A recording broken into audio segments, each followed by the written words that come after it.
ಆಯ್ತು, ನೀನೀಗೆ ನಗುನಗುತ್ತ ಸಂತೋಷದಿಂದ ಇರಬೇಕೆಂದ್ರೆ ಈ ಪ್ರಿಯತಮನ ಆಸೆ ಕಣೆ. ಹೌದು, ನಿಮ್ಮಂತ ಪ್ರಿಯತಮನನ್ನು ಪಡೆದ ನಾನೇ ಪುಣ್ಯವಂತಳು. ಏಕೆಂದರೆ ಈ ನಮ್ಮ ಪ್ರೀತಿ ಯಾವತ್ತಿದ್ದರೂ ಇದೇ ರೀತಿ ಇರಬೇಕೆಂಬುದೇ ನನ್ನ ಆಸೆ ಸಂತೋಷ್.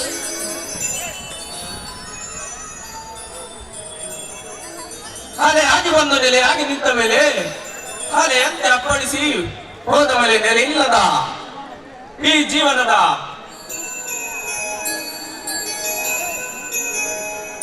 ಪ್ರೀತಿಯ ಅಮೃತ ಮೂಡಿದ ಸಿಂಚನ ಮೂಡಿದ ನನ್ನ ಸಂಗಾತಿಯೇ ನನಗೆ ಶಾಶ್ವತವೆಂದು ನಾವಿಬ್ಬರು ಹೀಗೆ ಒಂಟಿಯಾಗಿರುವುದನ್ನು ಬಿಟ್ಟು ಆದಷ್ಟು ಬೇಗ ನಿನ್ನ ಬರಿದಾದ ಒಳ್ಳೆಯ ಮಾಂಗಲ್ಯವನ್ನು ಕಟ್ಟಿಸಿಕೊಂಡು ನನ್ನ ಸತಿಯಾಗಿ ಮಾಡಿಕೊಳ್ಳುವಯಾ? ಸಂತೋಷ್, ನೋಡಿ, ನಿಮ್ಮನ್ನು ಒಂದು ಕ್ಷಣ ನನ್ನಿಂದ ಬಿಟ್ಟಿರುವುದಕ್ಕೆ ಸಾಧ್ಯವಿಲ್ಲ. ನೀವು ಒಂದು ಕ್ಷಣ ನನ್ನ ಜೊತೆಯಲ್ಲಿದ್ದರೆ ಈ ನನ್ನ ಹೃದಯವೇ ವಿಲವಿಲವೆಂದು ಒದ್ದಾಡುತ್ತದೆ ಸಂತೋಷ್. ಆದರೆ ನನ್ನದೊಂದು ಮಾತು, ಆ ಮಾತು ಏನೆಂದು ಕೇಳಿದ್ದೀರಾ? ಅದು ಯಾವ ಮಾತು?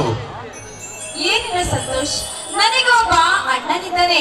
ಆ ಅಣ್ಣನಿಗೆ ನಮ್ಮ ಪ್ರೀತಿಯ ವಿಷಯ ಗೊತ್ತಾದ ಮೇಲೆ ಅವರಿಂದ ನಾವು ತುಂಬಾ ಸಂತೋಷದಿಂದ ಇರಬಹುದು ಅಲ್ಲವೇ ಸಂತೋಷ್?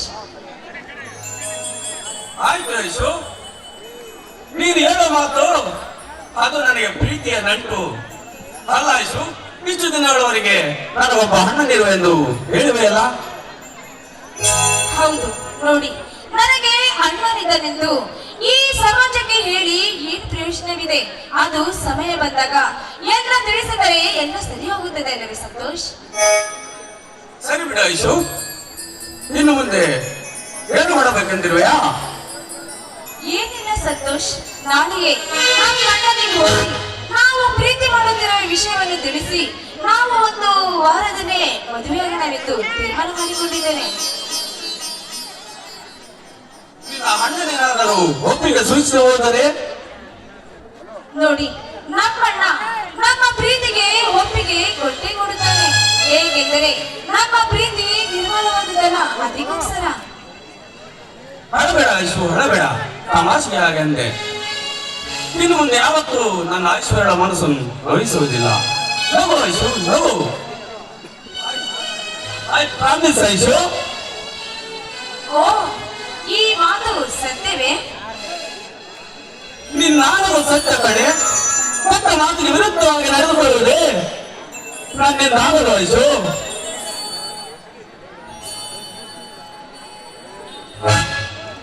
ಪ್ಲೀಸ್ ನಗು ಐಶು, ನಗು.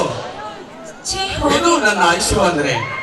ಛೇ ಹೋಗಿಯಪ್ಪ, ಈ ನಿಮ್ಮ ಮಾತುಗಳನ್ನು ಕೇಳಿ ನನಗೆ ಯಾಕೋ ನಾಚಿಕೆ ಆಗುತ್ತಿದೆ. ಏ ಐಶು, ಇದರಲ್ಲಿ ನಾಚಿಕೆ ಪಡೆಯುವ ವಿಷಯವೇ ಏನಿದೆ? ನನ್ನ ಜೀವನದ ಬಾಳ ಬಣ್ಣಿಗೆ ಒಡೆಯನಾಗಿ ನನ್ನ ಹೃದಯಕ್ಕೆ ಪ್ರೇಮ ಸಂಗೋಪನೆಂದಮ್ಮ. ಈ ಪ್ರೇಮದ ಕಲ್ಪನೆಯನ್ನು ಮತ್ತು ಮುತ್ತಿನಂತ ಮನೆ ಸುರಿಸಿ ಆನಂದ ಪಡಿಸುವ ಐಶು. ಆಯ್ತು, ನಿಮ್ಮ ಮಾತಿನಂತೆ ಆಗಲಿ. ನಿಮ್ಮ ಜೊತೆಯಲ್ಲಿ ಒಂದು ಪ್ರೇಮದ ಗೀತೆ ಹಾಡುತ್ತೇನೆ.